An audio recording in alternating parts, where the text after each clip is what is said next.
Good morning to everybody. बड़े लंबे समय के बाद वीडियो बना रहा हूँ। थोड़ा अस्वस्थ होने के कारण जो है वीडियो नहीं बना पा रहा था, और आज मैं आपके सामने बहुत ही इंटरेस्टिंग टॉपिक लेकर आया हूँ। कर्नाटक संगीत की जो ताल पद्धति है उसके बारे में आज हम चर्चा करेंगे। और अगर मैं ऐसा कहूँ कि ये जो टॉपिक है एनटीए यूजीसी की नेट का सबसे फेवरेट टॉपिक माना जाता है। आप कोई भी क्वेश्चन पेपर उठा के देख लीजिए, जितने भी अभी तक एग्ज़ाम हुए एनटीएयूसी नेट के, चाहे वो एनवीएस है, चाहे केवीएस है, चाहे पीजीटी है, चाहे टीजीटी है, किसी भी तरह का जो संगीत के जितनी भी परीक्षाएं हुई है उनमें अगर आप क्वेश्चन पेपर को एनालिसिस करते हैं या उनको स्टडी करते हैं तो उनमें आपको जो कर्नाटक संगीत की जो ताल पद्धति है इसमें से आपको एक नहीं, दो नहीं, कम से कम 3 या 4 प्रश्न यहाँ से पूछे जाते हैं। तो इसलिए ये जो टॉपिक है ये बहुत ही इम्पोर्टेंट टॉपिक हो जाता है और एनटीए यूजीसी नेट का फेवरेट टॉपिक है। तो आज जिस तालपत्ति की मैं बात कर रहा हूँ, कर्नाटक संगीत की सप्तसुलादी ताल, इसके जो जन्मदाता अगर मैं कहूँ तो पुरंदर दास जी है, और उन्होंने ही इसका नाम जो है सप्तसुलादी ताल दिया है।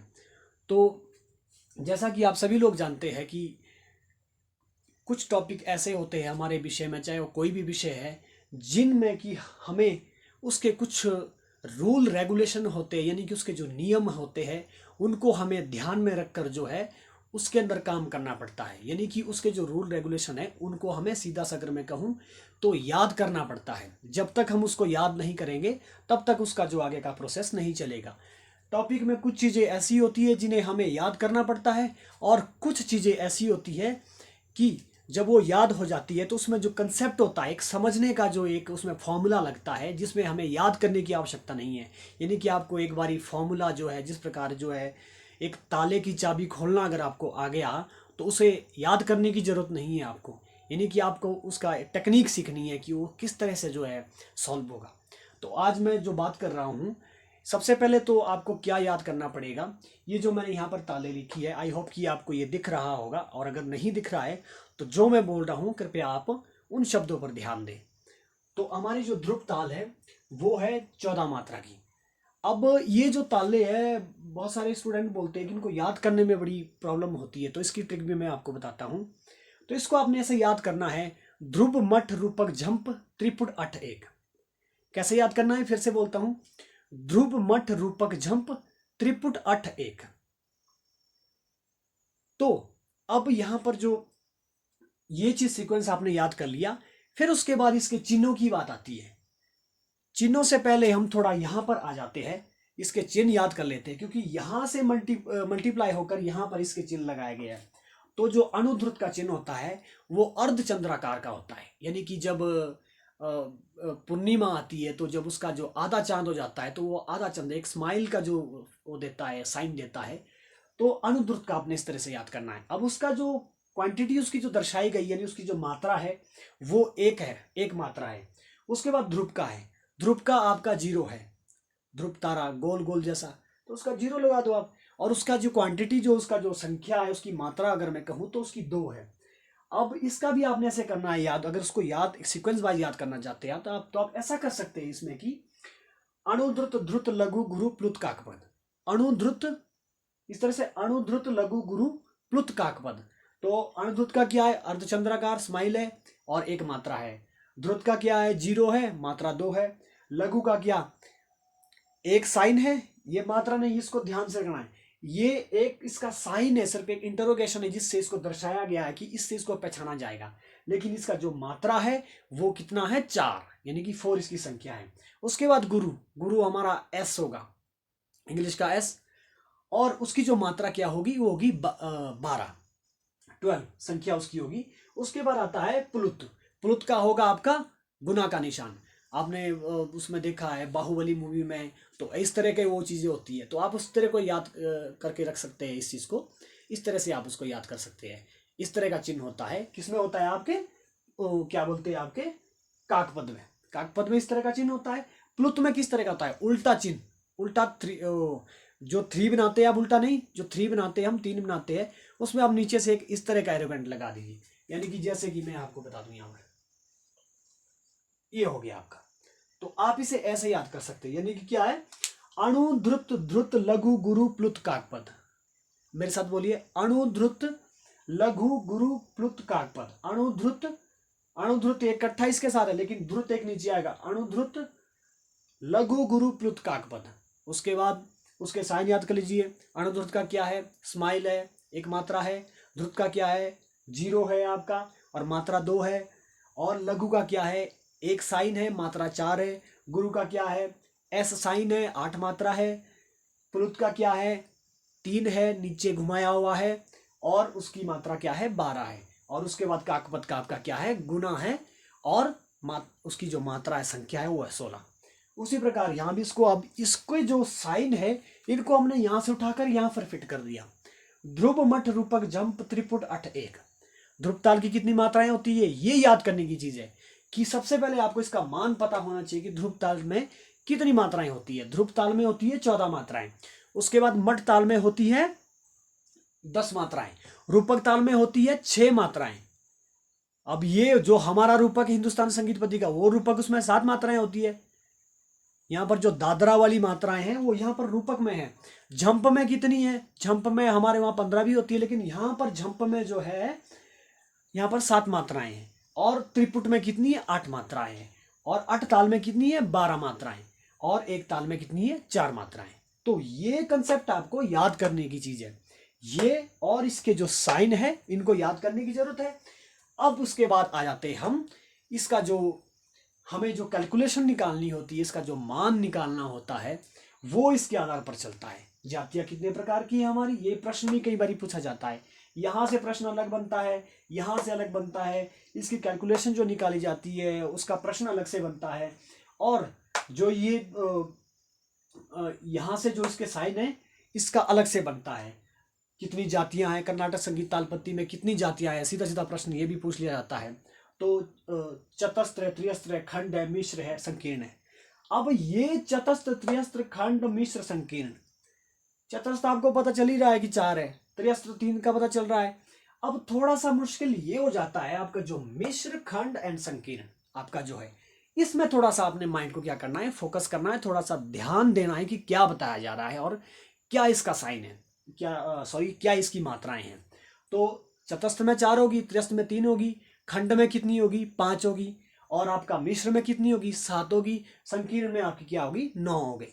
संकीर्ण यानी कि सबसे लास्ट में जो सबसे ज्यादा संख्या है वो 9 होगी। मिश्र में आप थोड़ा सा रख लो कि जिसमें थोड़ा मिक्सअप किया हुआ मिश्र जाति, जिसमें कि दूसरे राग की कुछ छाया हो या कुछ मतलब कुछ आप चाट मसाला खा रहे हो उसमें कुछ मिक्स डाल दिया हो, तो मिश्र करके आप उसे ऐसे याद कर लो।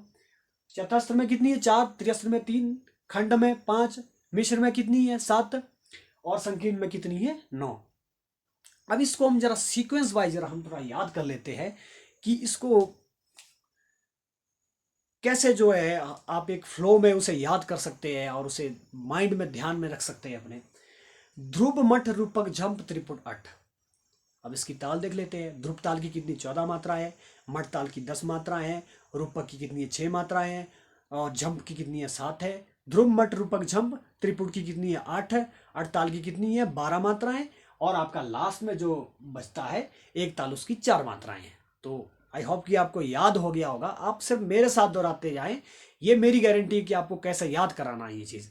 अब ये कंसेप्ट तो याद हो जाएगा, ये हो गया लगभग, आपको याद हो गया होगा क्योंकि 3 बारी में से दोहरा चुका हूं यहाँ पर। अब यहाँ पर आ जाते हैं हम। अणु ध्रुत ध्रुत लघु गुरु प्लुत काकपद। अणु ध्रुत लघु गुरु प्लुत काकपद। अणुध्रुत का चिन्ह क्या है, स्माइल है, अर्धचंद्राकार मान लो, स्माइल मान लो। उसकी मात्रा क्या है, 1 है। अणुध्रुत लघु का क्या है, 0 है, यानी कि अच्छे लग रहे हो, जैसे हम बोलते हैं ना किसी को आज डैशिंग लग रहे हो, तो वही चीज आप याद रख लो, 0 है उसका। उसकी मात्रा कितनी है, 2 है। अणुध्रुत लघु, लघु का मान क्या है, लघु का साइन है 1, इसको मात्रा नहीं मानना है, लघु का साइन है 1 और उसकी जो मात्राएं है वो है 4। तो क्या हुआ, अणुध्रुत ध्रुत लघु गुरु, गुरु का साइन है S और मात्रा कितनी है 8।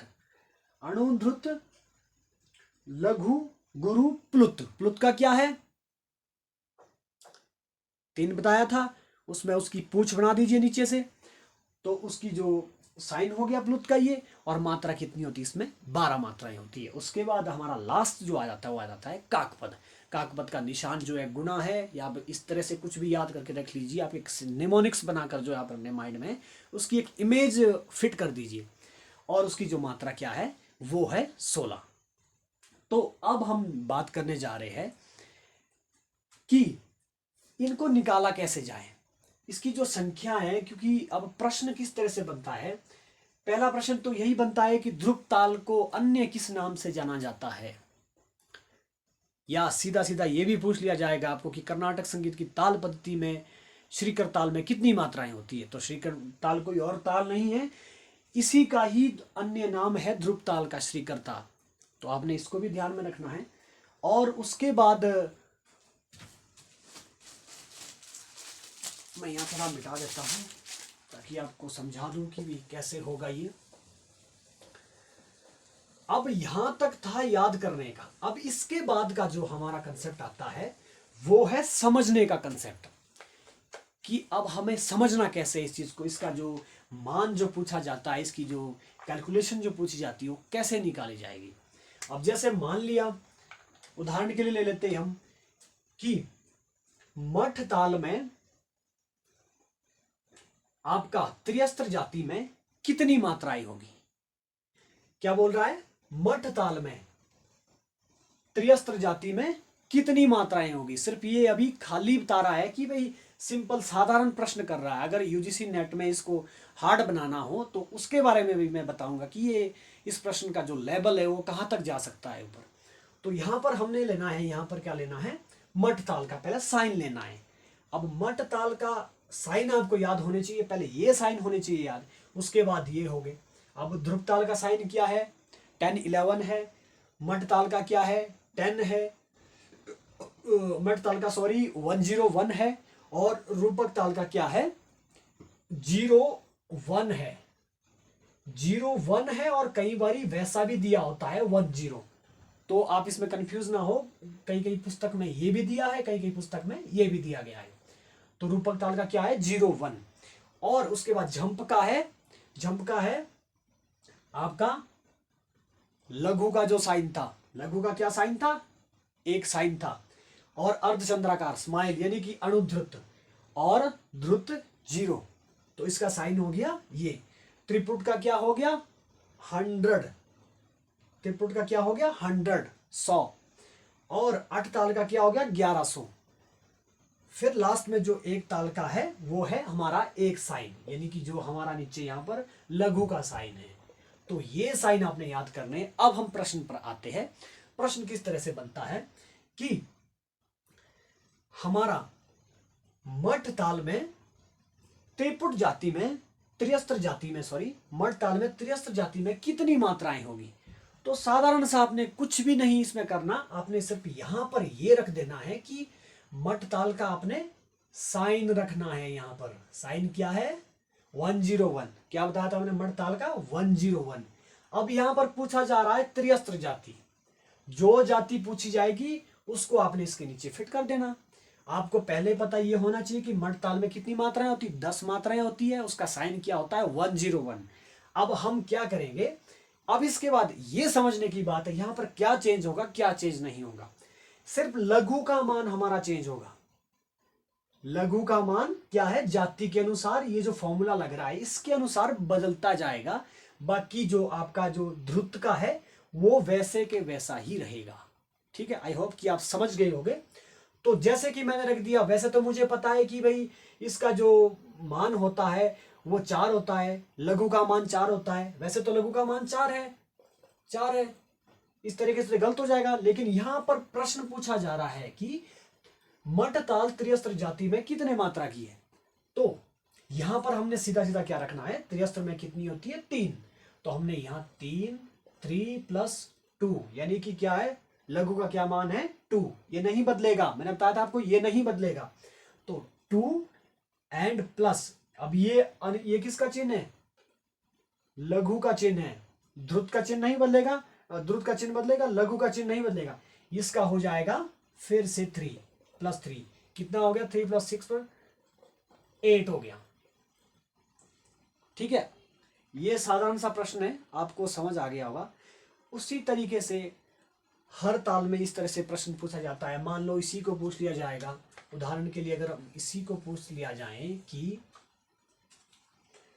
मठ ताल में खंड जाति में कितनी मात्राएं होगी, मठ ताल में खंड जाति में कितनी मात्राएं होगी, तो रख दीजिए आप 5 + 2 + 5 10 मल्टीप्लाई बाय 12 कितना हो गया।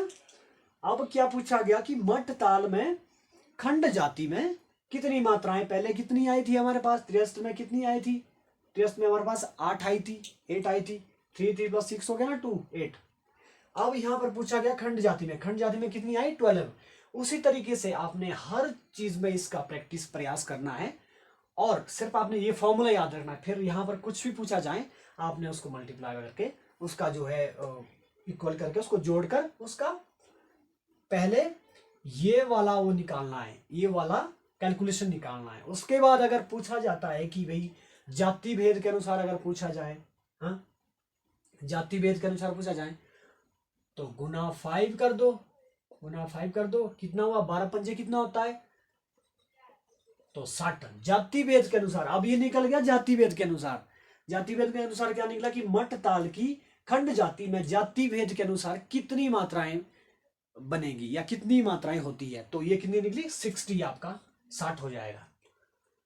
तो आई होप कि आपको ये समझ आ गया होगा। वीडियो बहुत लंबा हो गया है, लेकिन ये जो टॉपिक है बहुत ही महत्वपूर्ण टॉपिक था और समझने का इसमें मैं समझता हूँ कि कुछ चीज़ें इसमें याद करने की है और कुछ कंसेप्ट इसमें समझने का है। फिर आप चलते चलते कहीं भी रास्ते में कहीं भी दीवार पर लिख के भी आप जो है उसे क्या कर सकते हैं, तैयार कर सकते हैं। उस चीज़ को कहीं भी लिख दिया तो आप प्रयास कर सकते हैं बार बार उसका। तो अब हम जो बात कर रहे हैं, कुछ और चीज़ें मैंने यहाँ पर ऐड की है जो जिसका परीक्षा में अक्सर जो है हम लोग क्या है कि कंफ्यूज हो जाते हैं जब ये प्रश्न हमारी परीक्षा में हमारे स्क्रीन के सामने या हमारे कंप्यूटर के सामने होता है या हमारे क्वेश्चन पेपर के सामने होता है। तो ये बहुत ही बड़े कन्फ्यूजन्स वाले प्रश्न, एक बहुत ही बोलते ना जैसे कि बिल्कुल थोड़ा थोड़ा फर्क है इनमें, शब्दों में सिर्फ उनके नामों को बदला गया है, बहुत सिमिलरिटी है इन चीज़ों में। तो जैसे कि हमारा पाणिनि काल में वाद्य को किस नाम से पुकारा जाता है, ये प्रश्न भी कई बार आ चुका है। पाणिनि काल में वाद्य को कुतुब कहा गया है, ठीक है, तो ये बहुत ही महत्वपूर्ण प्रश्न है।